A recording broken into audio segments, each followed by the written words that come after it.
Baiklah, selanjutnya mari kita bahas tentang bagaimana caranya serangga mengambil makanan. Ada beberapa cara serangga mengambil bahan makanannya yang disesuaikan dengan tipe mulut serangga yang bersangkutan. Pertama,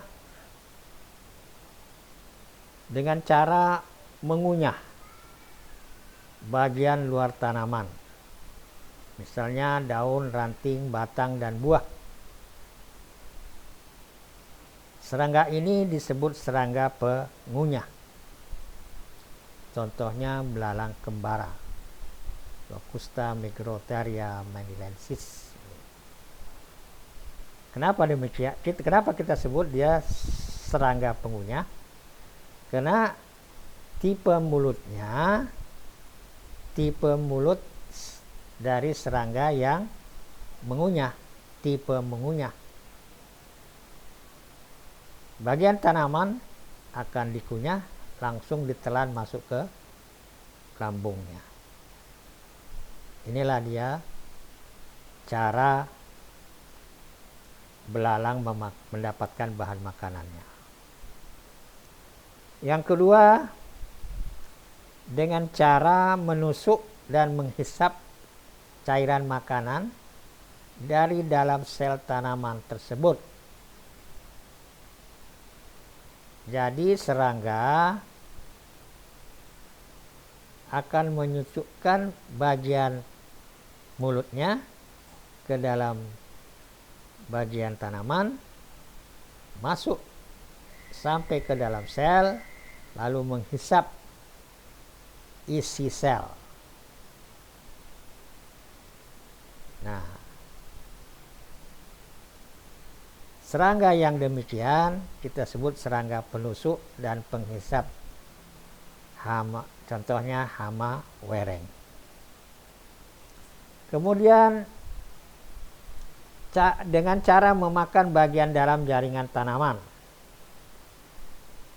dan disebut juga serangga ini serangga penggerek, karena serangga akan masuk ke dalam bagian tanaman dengan cara menggerek bagian tanaman tersebut atau bagian batang. Selanjutnya dengan cara menggigit bagian permukaan lapisan epidermis dari daun. Jadi lapisan daun bagian bawah, yaitu bagian epidermis, dimakan atau digerus, dimakan. Selanjutnya dengan cara meletakkan telur pada tempat-tempat tertentu, misalnya pada pelepah-pelepah daun,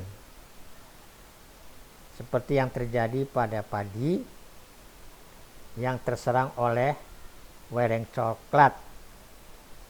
Telurnya akan diletakkan di pelepah daun tersebut, ya, sampai ke daun, sehingga akan mengganggu proses-proses asimilasi.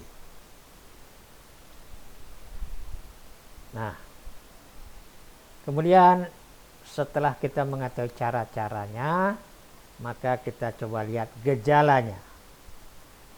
Gejala kerusakan oleh serangga hama. Apa itu gejala?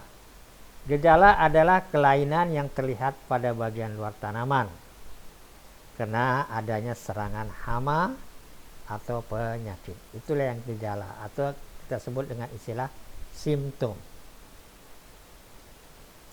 Nah, berdasarkan gejala yang kerusakan yang nampak atau yang terlihat, maka serangga ini bisa kita bedakan, yaitu gejala hilangnya bagian tanaman karena dimakan serangga. Bagian tanaman yang dimakan oleh serangga akan hilang. Kematian atau rusaknya jaringan tanaman. Akibat serangan penggerek, itu jaringan tanaman akan rusak. Tanaman umumnya akan mati, lambat laun akan mati. Kemudian bagian tanaman terserang menjadi kering. bagian daun yang terserang oleh serangga akan terlihat menjadi kering karena isi selnya rusak. Tanaman menjadi layu. Nah, jaringan tanaman yang berada di dalam tanaman yaitu xilem, kalau rusak maka transportasi air dari tanah akan terganggu. Tanaman bagian atas akan layu.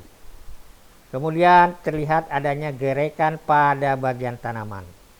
Nah, lubang tanaman akan terlihat berlubang karena penggerek, dan pada bagian bawah akan terlihat bagian-bagian sisa-sisa tanaman. Kemudian terjadinya pertumbuhan tanaman yang tidak normal. Ini kita lihat tanaman kerdil misalnya, atau berubah bentuk dari normal karena jaringan dalam rusak. Kemudian adanya perubahan warna pada bagian tanaman, ya, karena serangan-serangan hama pada merusak bagian sel. Contohnya warna daun menjadi pucat atau kering atau coklat. Demikianlah lanjutan dari perkuliahan kita, slide yang pertama tadi. Terima kasih.